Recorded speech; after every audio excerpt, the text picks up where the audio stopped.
आज देखते हैं राहु की दृष्टियां। राहु की दृष्टियां, राहु कहाँ कहाँ देखते हैं? राहु देखते हैं 5, 7, 9 को।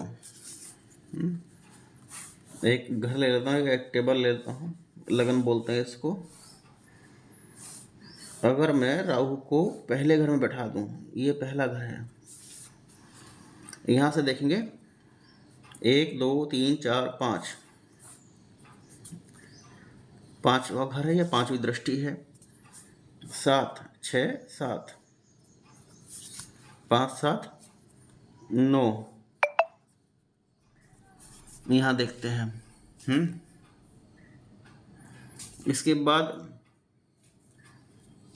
देख रहे हैं, और मैं राहु को अगर कहीं और बैठा दूं तो दृष्टियां कैसे कैसे पड़ेंगी। दृष्टियों को आप देख सकते हैं। मैं राहु को सीधे इसके जस्ट अपोजिट बैठा देता हूँ, राहु को 7वें घर में बैठा देता हूँ। राहु 7वें घर में बैठ करके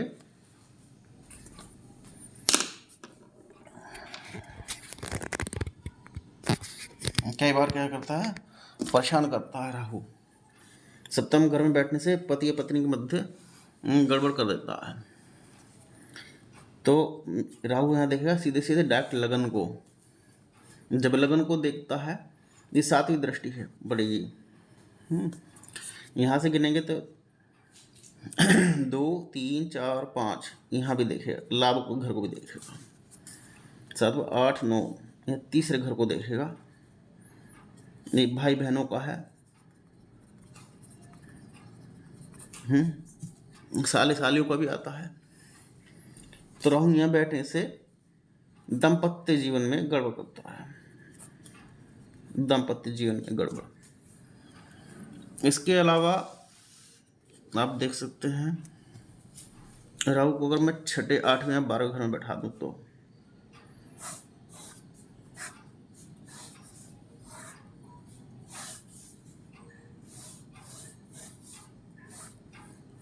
ये पहला घर है। 2, 3, 4, 5, 6, 7, 8, 9, 10, 11, 12। इसमें मैंने राहु को रखा 6ठे घर में। 2, 3, 4, 5, राहु यहाँ से कर्म भाव को देखता है। अच्छा, इसके अलावा 5 के बाद 6, 7, यहाँ से 12 घर को देखता है। इसके अलावा 8, 9, फिर यहाँ से धन संचय के घर को देखता है, तो धन टिकने में परेशानी पैदा करता है। ये त्रिक में आ गया, त्रिक 6ठा घर है। अब मैं त्रिक का ही एक और ले लेता हूँ।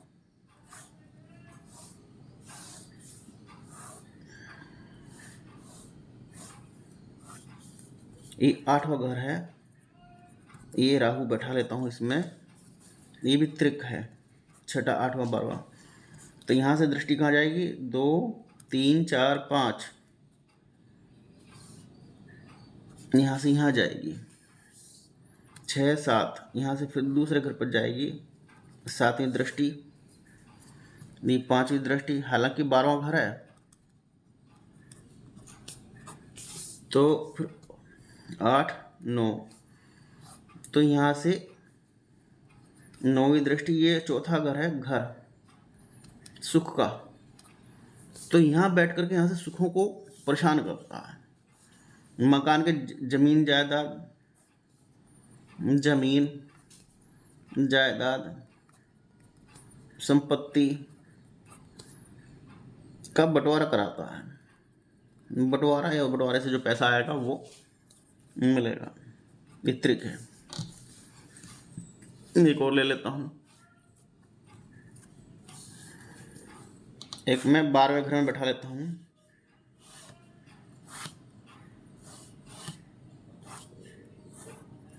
ये 12वां घर है, यहाँ राहु को बैठा लेता हूँ। ये भी त्रिक है। 2, 3, 4, 5, यहाँ से ही चौथे घर को देखता है। जो फल यहाँ से आ रहे हैं वो यहाँ से भी आएंगे, क्योंकि सुख गड़बड़ाएगा। राहु सुख के घर को देखता है। 6, 7, राहु फिर यहाँ देखेगा, ये 5वीं दृष्टि, ये 7वीं दृष्टि।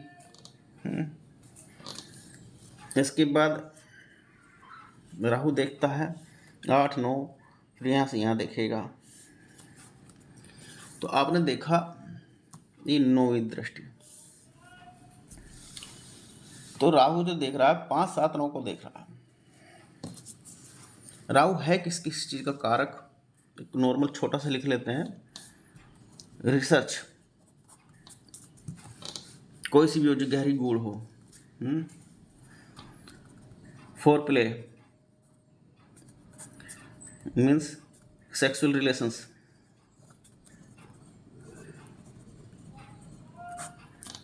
और जितनी LGBT आती हैं, लेस्बियन हो गए, गे हो गए, बी का मतलब ट्रांसजेंडर हो गए, वो सब राहु से आते हैं।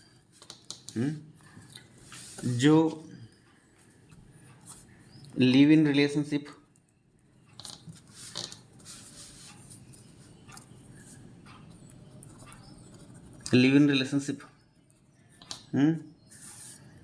बिफोर और आफ्टर,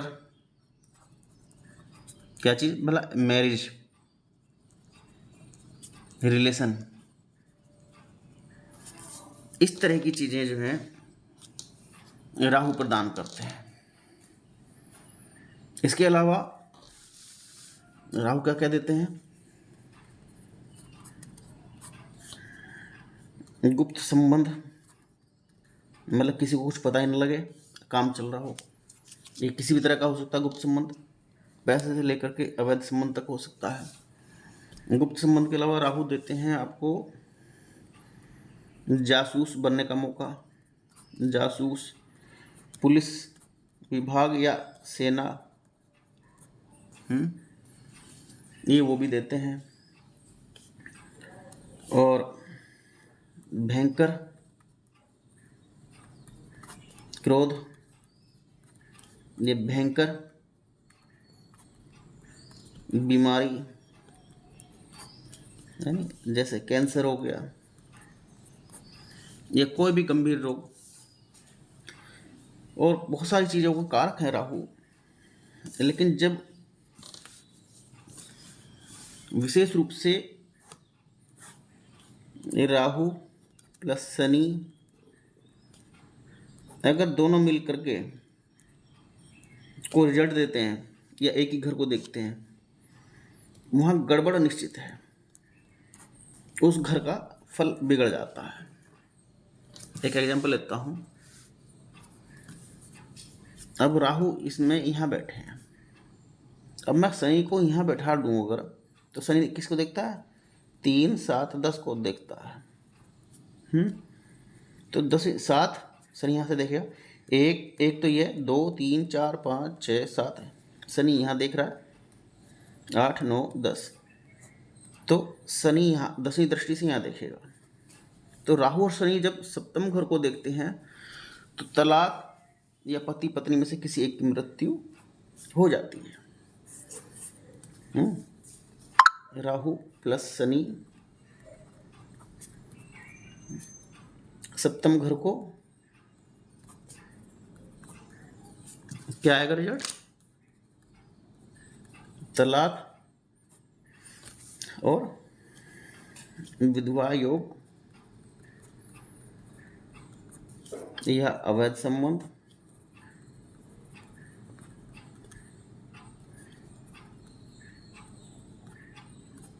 तो इस तरह का रिजल्ट आपको देखने को मिलेगा। अगर मैं इसमें यहाँ मंगल और बैठा दूं तो कन्फर्म, एकदम कन्फर्म क्या होगा, पति या पत्नी एक की मृत्यु, ये योग बन जाएगा। तो सप्तम घर बिगड़ गया, राहु शनि देखता है, मंगल उसमें सुम बैठा है। तो आप ये देखते हैं कि दृष्टियां कैसे कैसे काम करती हैं, किसी के बैठने के अलावा भी, यानी वैवाहिक दृष्टिकोण का इसमें हालांकि बुध का, सूर्य, शुक्र का और चंद्रमा का या केतु का या स्त्री ग्रहों का कोई विश्लेषण नहीं है, लेकिन मैंने दृष्टियों के माध्यम से, जो केवल एक मंगल बैठा हुआ है, तो मृत्यु योग का स्पष्ट रूप से रिजल्ट निकल के आता है। तो ऐसे ही बहुत सारी चीज़ें हैं जो बाद में धीरे धीरे एक करके अगर आप देखेंगे, केवल दृष्टियों के माध्यम से भी फल इतना शानदार निकल के आता है कि देखने से पता लग जाता है कौन किसको कहाँ देख रहा है और क्या फल सामने आएगा। अगर मैं यहाँ शनि बैठा दूँ तो राहु शनि को देखिए, कर्म भाव परेशान हो जाएगा। अभी मैं राशियों की या घरों की और किसी चीज़ की बात नहीं कर रहा, मैं केवल दृष्टियों की बात करता हूँ। तो राहु शनि हालांकि एक योग बनाते हैं, वो योग है पिशाच योग। अगर राहु शनि सप्तम में हो जाए, जैसे मैंने राहु को यहाँ बैठाया है प्लस शनि बैठा दूँ, ऐसा जब तक ऐसे भी परेशान हो सकता है कि उसकी पति या पत्नी में से किसी को पिशाच पीड़ा होती हो, प्रेत भूत प्रेत चढ़ते हों, पिशाच योग है।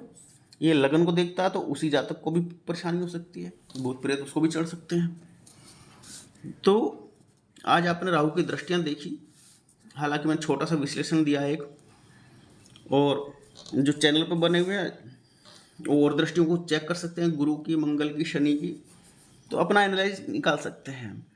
इसके अलावा अगर मैं कहूँ कि चैनल पर आपको क्या मिलता है, चैनल पर मिलता है आपको अध्यात्म। अध्यात्म बहुत बड़ा है, जिसमें ध्यान, ज्योतिष, कुंडलिनी, तंत्र, ये सब मैं एक्सप्लेन करता हूँ।